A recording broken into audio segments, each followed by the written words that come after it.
Bonjour à tous et bienvenue pour cette analyse complète du chapitre 1053 intitulé Les Nouveaux Empereurs. Un chapitre riche de frissons qui méritait de revenir sur les moments importants et qui vont nous permettre de théoriser sur les événements à venir après la pause d'un mois d'Oda. Car oui, nous sommes privés de One Piece durant plus de 30 jours et ça risque d'être long, très long. Mais le maître nous laisse avec des révélations immenses qui dévoilent enfin l'un des plus grands secrets gardés depuis 20 ans maintenant et qui vient confirmer ma théorie. Le pays des samouraïs détient l'arme antique Pluton. Les nouvelles primes des supernovas sont révélées, tandis que Buggy et Luffy sont officiellement devenus les nouveaux empereurs des 4 mers. Le masque tombe pour le Tengu et Ryokugyu fait son entrée pour nous offrir une démonstration de ce fruit du démon. Cette vidéo sera donc très différente d'une review habituelle et sera beaucoup plus théorique pour nous consacrer uniquement sur les éléments marquants de ce chapitre. Alors si vous souhaitez me soutenir et fêter ensemble la confirmation de ces théories, n'hésitez pas à laisser un like à cette vidéo, à la partager au maximum et surtout à vous abonner pour qu'on atteigne enfin les 100 000 abonnés parce que je veux mon trophée. Mais avant l'analyse de ce grand chapitre, laissez-moi vous présenter le sponsor de cette vidéo, CyberGhost, le numéro 1 des VPN en France. Parmi les mythes et légendes dont One Piece est inspiré, il existe un pouvoir permettant au peuple de voguer en toute liberté, sans que le gouvernement mondial ne sache ni où,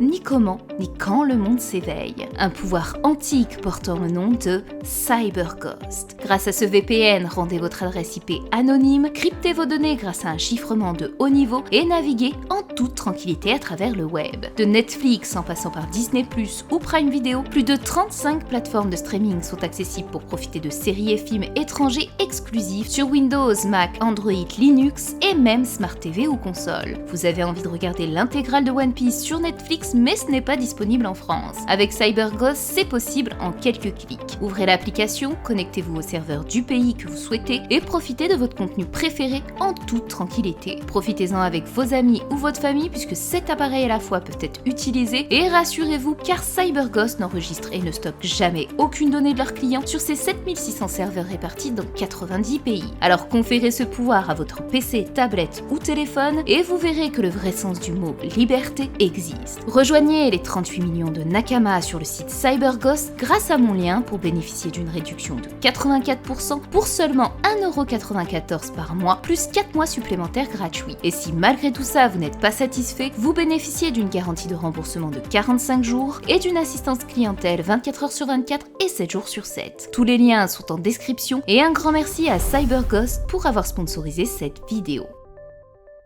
C'est en grande pompe que le rideau s'est ouvert sur la réaction du Gorosei aux news de Morgan. La chute des empereurs Kaido et Big Mom est annoncée et ceux à l'origine de leur défaite ont vu leur prime doubler. Et ce n'est pas moins de 3 milliards de berry que les têtes de Staskid, Trafalgar D. Waterloo et Monkey D. Luffy sont mises à prix. Kid, qui avait pour précédente prime 470 millions de berry, obtient un regain de 2 milliards 530 millions de berry, soit presque 1 milliard de plus que la dernière prime de l'empereur Barbe Noire. Law, quant à lui, a vu sa prime quintuplée, puisqu'elle était après les événements de Dressrosa de 500 millions de berry. Il a donc eu une augmentation de 2 milliards 500 millions de berry. Reste alors notre cher Monkey D. Luffy, dont la prime a simplement doublé, passant de 1 milliard 500 millions après Whole Cake Island à aujourd'hui 3 milliards de berry. Un montant assez étonnant quand on sait que généralement, Luffy obtient très souvent une prime supérieure aux adversaires qu'il a vaincus. Après avoir affronté Arlong, dont la prime était de 20 millions de berry, Luffy avait obtenu une prime de 30 millions, soit 10 millions de plus qu'Arlong. Puis elle est passée de 100 millions après avoir vaincu Crocodile, qui lui-même possédait une prime de 80 millions de berry, tandis que la nouvelle a seulement doublé alors qu'il vient de vaincre la créature la plus puissante qui existe, qu'il a aujourd'hui libéré un pays en possession d'une arme antique et d'un rod poneglyph. Mais surtout, Luffy a bel et bien dévoilé l'éveil de son fruit du démon, qui n'est autre que Nika, le fruit si convoité par le gouvernement et dont il craignait l'éveil.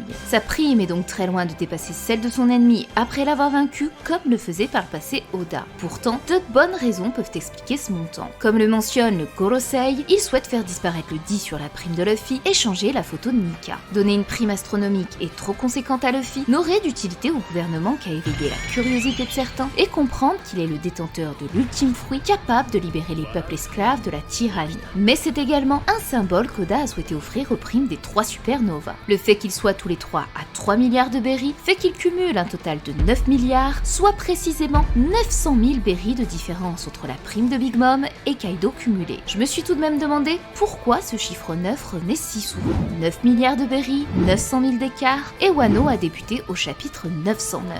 J'ai tenté de voir s'il n'y avait pas une signification particulière, mais je n'ai pas réussi à trouver grand chose. Si ce n'est quand même que le chiffre 9 s'associe à la douleur, à la mort et aux enfers, thématique de Pluton. Cette arme antique dont les plans furent d'ailleurs révélés au chapitre 399. Alors c'est peut-être un hasard, mais il était intéressant de le noter au vu qu'Oda aime jouer avec les chiffres et plus particulièrement avec le fameux Koro Awase. En dehors de ces détails, la prime qui m'a le plus interloqué ne fut pas celle de Luffy, mais bien celle de Kid. Avec ce chapitre, j'ai réalisé une chose importante. Parmi ce trio infernal, Kid est le seul dont on ignore l'histoire et le passif qui l'a mené jusqu'ici. Mais surtout, il ne possède pas les mêmes particularités que les deux autres supernovas. Law et Luffy ont deux points communs évidents. La lettre D dans leur nom et leur fruit du démon recherché par le gouvernement et qui ont été estimés tous deux à 5 milliards de berries. Or, Ostaski ne détient aucune de ces deux particularités. Alors qui est vraiment ce Captain Kid? Un surnom qui par ailleurs apparaît dans sa prime et qui n'est pas sans rappeler celui du Captain Jaune. C'est pourquoi ce personnage me hype énormément, car il a probablement un grand secret derrière son nom qui pourrait venir bouleverser de nouveau l'histoire de One Piece. Et si vous êtes aussi hypé que moi sur ce sujet, n'hésitez pas à me le dire en commentaire avec le hashtag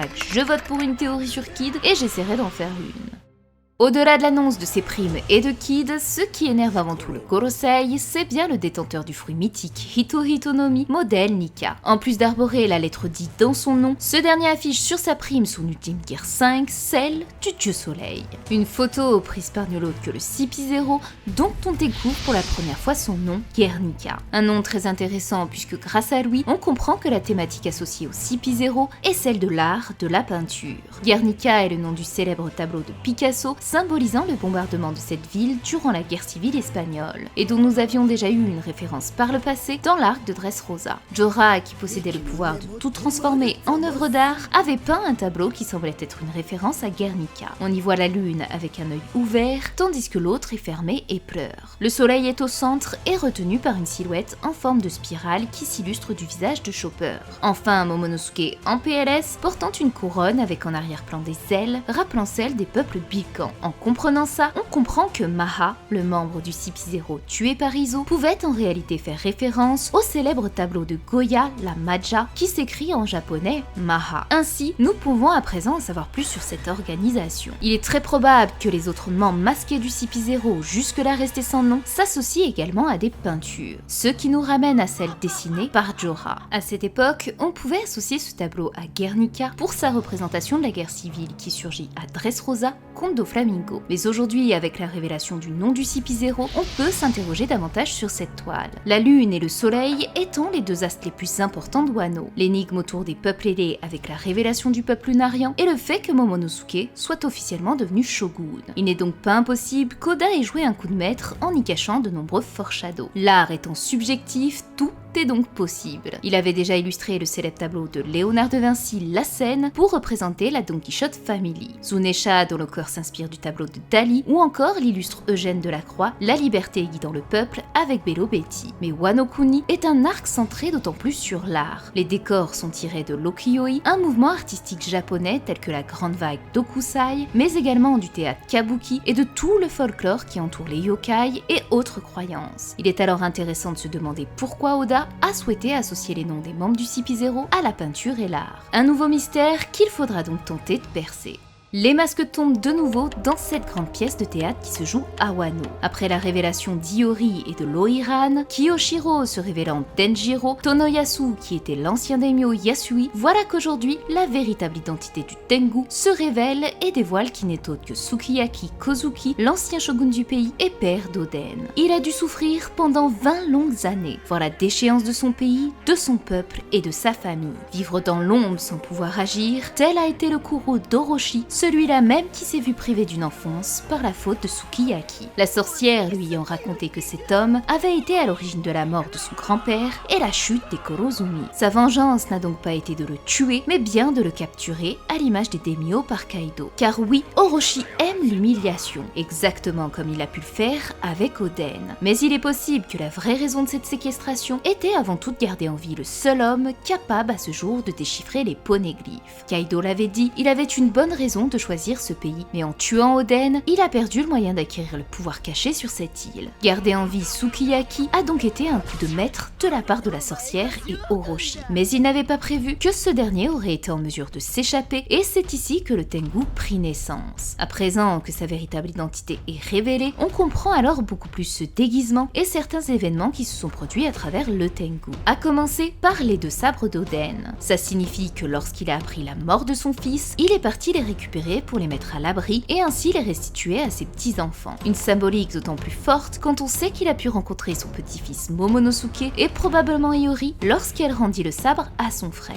Le second sont ses traits physiques. Au-delà de porter un masque, ses oreilles étaient également un déguisement, tout comme ses ailes. Elles ont donc à présent disparu et étaient artificielles. Il n'avait donc aucun lien particulier avec un quelconque peuple lunaire. Du moins, c'est ce que laissait croire cette scène. Mais pour moi, rien n'assure pour autant que les Kozuki ne soient pas liés aux 3 peuples Bilka. Le 3e détail est le plus important. Celui qui indique que la famille Kotetsu, l'homme qui a créé les Kitetsu, n'est autre que l'ancêtre des Kozuki. Ils sont donc descendants des forgerons à l'origine des lames maudites. Celle-là même que Zoro possède est la seconde que nous avons vue aux mains de Luffy. Les malédictions sont aujourd'hui au cœur de l'arc puisque Zunesha en a été victime. On ne sait toujours pas qui en est l'instigateur, ni pourquoi ce dernier a été maudit. Avec cette révélation, on pourrait alors se demander si l'un des ancêtres Kozuki ne serait pas à l'origine de la malédiction de l'éléphant. D'autant que ce pays doit se réouvrir et la présence de Zunesha est nécessaire. Rouvrir Wano pourrait permettre de lever ce sort contre cet animal légendaire. Celui-là même qui annonça le retour de Joy Boy. Et c'est justement lui qui va nous permettre de connaître la véritable raison qui poussait le Tengu à rester caché dans la forêt. En effet, il était l'ancien shogun de ce pays. La peur d'être reconnu, mais surtout le fait qu'il ait attendu une certaine personne. Il se pourrait alors qu'il attendait, tout comme son peuple, que la prophétie de Toki se réalise et qu'enfin apparaisse le fameux élu Joy Boy. Ce même homme dont la venue avait été prophétisée par son fils Oden lorsqu'il rentra de l'Aftel. En dehors de ces détails, Oda avait laissé de minimes indices pouvant nous aiguiller sur le fait que le Tengu était Sukiyaki. Que ce soit le seiyuu identique de Sukiyaki et du Tengu ou encore les poupées Kokeshi. Un détail révélé lors de sa première apparition et qui plus tard pouvait s'associer aux poupées gardées dans les souterrains du château où était entreposé le poneglyphe. Un décor qui m'a beaucoup fait sourire puisque c'est ce que j'avais à peu près imaginé dans l'une de mes théories. Mais surtout, le plus gros indice était tout simplement que le Tengu n'était jamais apparu dans aucun flashback d'Oden. À aucun moment, cet homme n'avait été mentionné par les fourreaux ou un quelconque personnage. Pourtant, il était tout de même un forgeron de renom de par son ancêtre Kotetsu et possédait les lames sacrées d'Oden sans que personne ne se demande comment cet homme était parvenu à les récupérer. À présent que Sukiyaki est de retour, la question est de savoir si ce dernier va reprendre son trône ou si son petit-fils va le garder. Tout porte à croire que non, puisque Momonosuke est à présent aux yeux du peuple le nouveau shogun. D'autant que les mots du narrateur ont été clairs. C'est ainsi que le pays d'Ewa assista à la naissance d'un grand shogun dont le nom Momonosuke marquerait les générations à venir. Alors on pourrait se dire que Sukiyaki pourrait simplement rester aux côtés de son petit-fils. Un rôle qu'il avait toujours rêvé d'avoir avec son fils Oden, mais qui de par son envie de voyager ne put lui succéder. D'autant que Momonosuke et Iori n'ont pas pu bénéficier du légendaire savoir Kozuki de lire et écrire les poneglyphes. Aujourd'hui, le fait que Sukiyaki soit le seul Kozuki à posséder cette capacité et soit encore en vie change complètement la donne et indique à présent que les enfants d'Oden seront en mesure de transmettre ce don à leur tour. Malgré tout, ce détail est justement l'un des arguments qui peut mener à ce que Sukiyaki retrouve son titre de shogun. Quand on regarde en arrière, les différents arcs semblent aller en ce sens. Le roi Riku cachait son identité sous celle d'un gladiateur. Il se révéla plus tard être l'ancien roi du pays pour à la fin de l'arc offrir le trône à sa petite fille qui finalement refusa et le roi retrouva son titre. Ganford également présent sous l'identité du chevalier redevenu le dieu de Skypiea après la défaite des Nerfs. Il est alors possible que Momonosuke se dévoile pour un autre rôle, comme celui qui se rallie à une arme antique et que ce dernier prenne un chemin différent avant d'arriver à atteindre son rêve. Même si ce dernier est physiquement adulte, il n'en reste pas moins un enfant de 8 ans. Il n'a jusqu'à présent jamais profité de sa jeunesse, ni même été en mesure d'acquérir l'ultime héritage Kozuki Luffy de lire et graver des poneglyphes. Avoir son grand-père à ses côtés permettrait à cet enfant d'acquérir ce précieux don. D'autant qu'une grande guerre se prépare et notre dragon des cieux pourrait avoir un autre rôle à jouer plutôt que de gouverner un pays en ruine. C'est pourquoi Sukiyaki pourrait avoir ce rôle, celui de se relever de son échec et rebâtir ses terres en attendant que Momonosuke grandisse et change le monde à l'image de Luffy. Quant à la phrase du narrateur indiquant que l'enfant Kozuki serait le plus grand shogun que Wano ait connu, elle ne prendrait effet que durant l'ère où Luffy changera le monde et sera le roi des pirates. L'ère de l'âge d'or et de prospérité que le monde attendait et que la grande guerre pour le trône se sera passée. Le nouvel amiral fait son entrée et nous dévoile enfin son apparence, son nom, mais surtout son fruit du démon. Il semble donc utiliser une capacité liée à la nature, bois, plantes, qui permet d'aspirer l'énergie vitale à l'image de l'attaque Volvi d'un Pokémon. On comprend alors davantage pourquoi ce dernier a entamé un jeûne de 3 ans. Une révélation qui confirme de nouveau une de mes théories, puisque souvenez-vous, c'était précisément ce que j'avais imaginé pour le fruit de Ryokugyu. Si on suit la logique des fruits des amiraux par rapport au feu, à la glace, à la lumière et à la gravité, faudrait que ce soit un fruit, encore une fois, dit élémentaire, qui est lié encore aux éléments. Si on situe l'élément plus la couleur, ça ferait plus un élémentaire, arbre, bois, quelque chose dans le genre. À la nature, voilà, un truc dans le genre. Ouais. Là, on n'a pas eu jusqu'à présent de Logia ou même de Paramecia qui se base vraiment sur la terre, les arbres, les fleurs, ou même du bois, tu vois, le pouvoir du bois. C'est quelque chose, c'est un élément qu'on n'a pas encore touché, et je trouvais ça intéressant. Le pouvoir du taureau vert est donc bien l'élément de la terre. On peut par ailleurs voir que partout où il passe, son fruit parvient à faire refleurir tout ce qui l'entoure. La prison d'Udon est recouverte de branches et de fleurs, tout comme à proximité de la capitale des fleurs. Il est tout simplement en train de rendre l'harmonie au pays des Wa. Son fruit semble donc éveillé puisque cela touche l'environnement qui l'entoure, ce qui est assez fou puisqu'il est en train de créer littéralement de la vie. Reste à savoir si cela est permanent ou non. Au-delà de son fruit, on découvre pour la première fois son nom Aramaki et son visage. Ces deux détails sont très intéressants puisqu'il s'agit d'une référence à l'acteur Yoshio Harada, connu pour son rôle de Genai Aramaki, un ronin fêtard et impétueux, une référence du cinéma qui se répète puisque nous avions déjà eu par le passé les 4 autres amiraux qui avaient pour particularité physique le design d'un acteur. Ces deux derniers acteurs, qui sont respectivement Kizaru et Fujitora, sont d'ailleurs présents dans ce fameux film Ronin Gai avec Yoshio Harada, le fameux Ryokugyu. Oda ajoutera cependant un autre détail intéressant au taureau vert, son tatouage, dont la traduction signifie « double suicide dans la rivière de la mort ». Cette phrase a différentes significations puisqu'elle peut faire référence à plusieurs choses. Tout d'abord, la rivière morte peut s'identifier dans les mythes japonais au Senzu no Kawa, le fleuve des 3 chemins, et se situe au mont Osore, marquant l'entrée des enfers.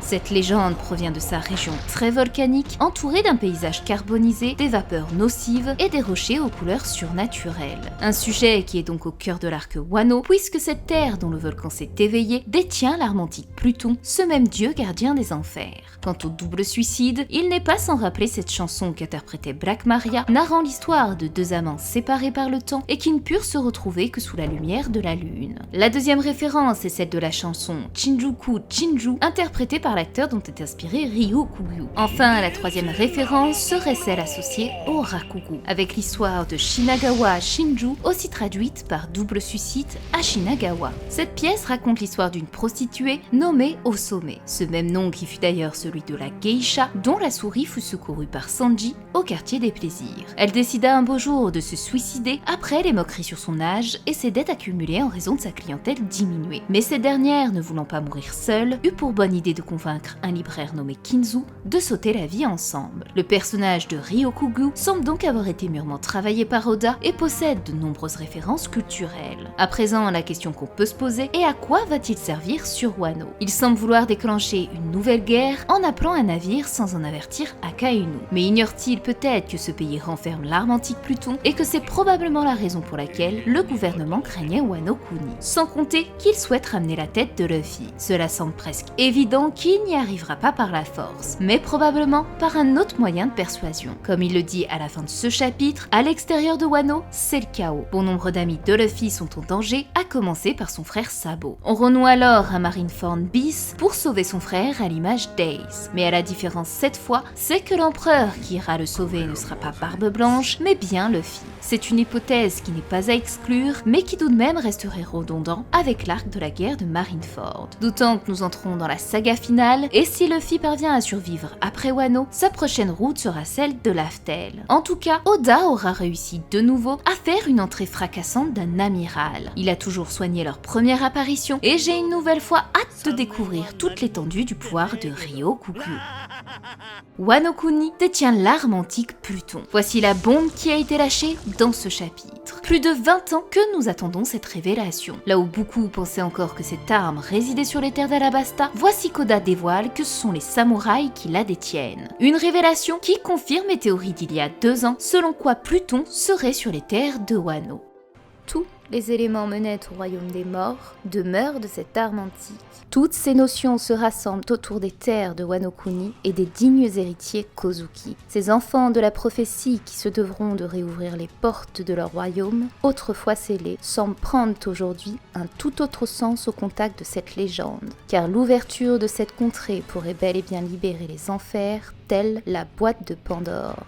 Wano Kuni pourrait tout simplement détenir ou même être l'arme antique Pluton, mais surtout la confirmation ou non que cette famille est bien liée à une arme antique, l'arme antique Pluton. Ce chapitre a de nouveau appuyé sur la thématique des enfers lorsque le peuple mentionne que Wano serait le pays des morts. L'avènement des armes antiques pour ouvrir le pays des Wa serait alors le plus grand final de l'arc des samouraïs. Aujourd'hui, c'est une chose qui s'est totalement confirmée, mais reste à savoir désormais comment un navire de cette taille peut résider dans ce pays et surtout à quoi servaient donc les plans de Pluton. Dans ma première théorie il y a 2 ans, je mettais en évidence l'existence d'un navire nommé le Yamato. Plus tard, Oda utilisera ce nom pour l'enfant de Kaido, ce qui m'a alors mise sur la piste que Yamato pourrait alors être la reine gouvernant ce navire à l'image de Shirahoshi et des rois des mers. C'est dans ma dernière vidéo que j'ai davantage expliqué pourquoi elle serait la reine des monts et que Pluton était la raison derrière la fermeture de Wano. Cette théorie n'avait pourtant pas attiré grand monde et c'est bien dommage, parce qu'aujourd'hui elle est au cœur même de ce dernier chapitre. Alors si vous l'avez pas vu et que vous souhaitez savoir tous les secrets résidant au pays des Wa, du géant Oz jusqu'au mystère de l'œil droit de Chandora, je vous invite vraiment à regarder cette vidéo et la partager au maximum si elle vous a convaincu. Je vais donc pas refaire un copier-coller de cette théorie ici, mais davantage expliquer ce qu'entend le Tengu en disant que Pluton se trouve sur Wano. J'avais déjà émis une hypothèse par le passé, celle où le navire en question est tout simplement l'île de Wano elle-même. Je mettais ça en parallèle avec le projet d'Iceberg, ex-détenteur des plans de Pluton qui souhaitait faire de Water 7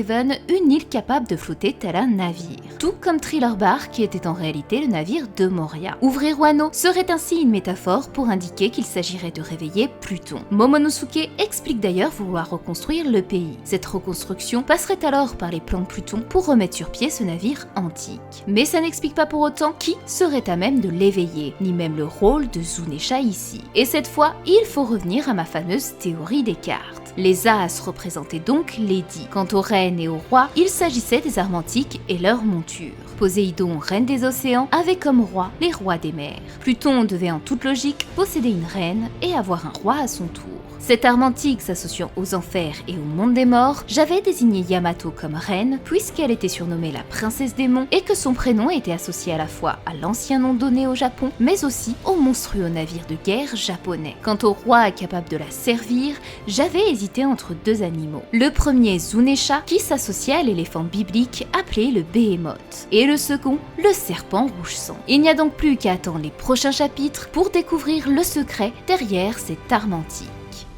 Et on va terminer ce chapitre avec cette fin épique annonçant les 2 nouveaux empereurs qui remplacent Big Mom et Kaido aux côtés de Shanks et Barbe Noire. Luffy est donc devenu officiellement empereur malgré sa prime équivalente à celle de Law et Kid, ce qui démontre ici que malgré l'alliance, il est bel et bien aux yeux du gouvernement supérieur. Tandis qu'à la grande surprise générale, on retrouve l'incroyable Baggy aux 1000 pièces. Ces 2 hommes qui encore il y a 2 ans orchestraient le coup d'état Dimple Down en libérant les prisonniers se retrouvent de nouveau côte à côte pour être désignés comme les 2 nouveaux empereurs. Pour Luffy, il n'y avait pas de doute puisqu'il a vaincu Kaido, libéré Wano et possède le Zoan mythique de Nika. Mais la grande question est surtout comment Baggy est parvenu à se hisser en tant que Yonko. Les hypothèses sont nombreuses au vu que nous n'avons aucun indice précis, si ce n'est que Stainless avait été envoyé pour l'arrêter. On voit de nouveau Baggy dire qu'il profitera du moment où son équipage les affrontera pour fuir comme il l'a toujours fait. Sauf que la dernière fois qu'il avait prononcé ces mots, il fut glorifié tel un dieu à Impel Down, puis à Marineford. Or, on oublie parfois qu'en dehors de ses apparences de clown, se cache un fruit du démon puissant, qui est le Barabaranomi, soit le fruit de la fragmentation. Le voir réveiller son fruit aujourd'hui serait une prouesse assez folle, mais également assez logique quand on voit l'évolution des fruits du démon tant chez Law que chez Luffy ou encore Kid. Mais pour moi, je pense davantage que si Baggy est arrivé à ce titre, c'est probablement par un running gag, comme il l'a toujours fait. Reste à savoir quel événement a pu lui permettre cet exploit. A-t-il joué un coup de poker face à la marine, en faisant croire qu'il tenait un grand pouvoir comme celle d'une arme antique, ou encore le fameux trésor du Captain Jaune? Autre hypothèse, la révélation que Baggy soit lié à Vegapunk. Comme je l'ai toujours dit, ce scientifique était pour moi assimilé au clown. C'est pourquoi imaginer un lien familial avec Baggy aurait du sens. Mais comme on l'a vu avec Ace, la révélation sur le fait qu'il soit le fils du roi des pirates n'a pas fait de lui pour autant un empereur. C'est pourquoi même si son lien avec Vegapunk aurait pu être révélé, je ne pense pas que ce soit la vraie raison de sa promotion. J'imagine davantage un événement bien plus grand. Quand on regarde le passif des autres Yonko, on constate que c'est parce qu'ils sont craints du gouvernement qu'ils sont devenus empereurs, ou par le fait qu'ils aient affronté un Yonko en retour. Teach a obtenu son titre durant l'ellipse après avoir vaincu l'équipage de Barbe Blanche. Luffy est devenu Yonko après avoir mis KO l'équipage de Kaido. Quant à la première lignée d'empereurs, c'est par la force et réputation qu'ils ont grimpé au sommet. Or, Baggy ici ne semble posséder aucune de ces particularités, puisque Barbe Noire et Shanks sont toujours empereurs et Kaido et Big Mom ont été vaincus par Luffy, Kid et Law. Du moins, c'est ce que nous en savons. Or, à l'exception de l'augmentation de prime de Kid et Law, eux ne sont pas devenus Yonko. Alors Baggy aurait-il joué un coup de maître et aurait réussi à s'octroyer la gloire d'avoir vaincu Big Mom à l'image de Smoker et des mérites qui revenaient à Luffy sur Alabasta. D'ailleurs, sa photo est très ressemblante à celle de la prime de Lin Lin. Il serait donc assez fou de réussir cette prouesse au vu que c'est le gouvernement qui est à l'origine de ces décisions, tandis que Morgan est celui qui les publie. Je n'ai pas encore d'idée précise de la manière dont tout ceci aurait pu se produire, mais c'est tout de même une idée qui mérite réflexion. En tout cas, quelle que soit la manière dont Baggy a réussi la prouesse de se hisser au sommet, il prouve une fois de plus qu'il est bien le clown aux 1000 pièces, et qu'il mériterait sans aucun doute le titre de roi des pirates. Et c'est justement sur ça qu'on va se laisser. Il y avait encore bon nombre de détails intéressants que j'ai pu noter, comme les retrouvailles touchantes entre Kinemon et sa femme, Otama dégustant une pomme d'amour, ce fruit défendu qu'elle mangea aux côtés de Luffy et qui réapparut lorsqu'elle se fit attaquer par Kaido, Iori jouant pour la première fois sans masque la chanson de la lune, l'image de Sabo qu'on aperçoit en fond lorsque les peuples découvrent les news du journal, la Big Mom Family qui passe enfin à l'action, ou encore Caribou qui est toujours porté disparu et qui, ne l'oublions pas, détient toujours l'ultime information que Shirahoshi est l'arme antique plus tôt. Mais cette vidéo est déjà beaucoup trop longue, alors je pense qu'on fera probablement un live pour revenir sur tous ces mystères encore non dévoilés dans One Piece. J'espère en tout cas que cette vidéo vous aura plu malgré qu'elle soit sortie très en retard. Encore un grand merci à CyberGhost VPN pour avoir sponsorisé cette vidéo. Tous les liens sont en description et on se retrouve dans quelques semaines pour de nouvelles vidéos. Passez tous une bonne semaine et bien sûr comme toujours, prenez bien soin de vous.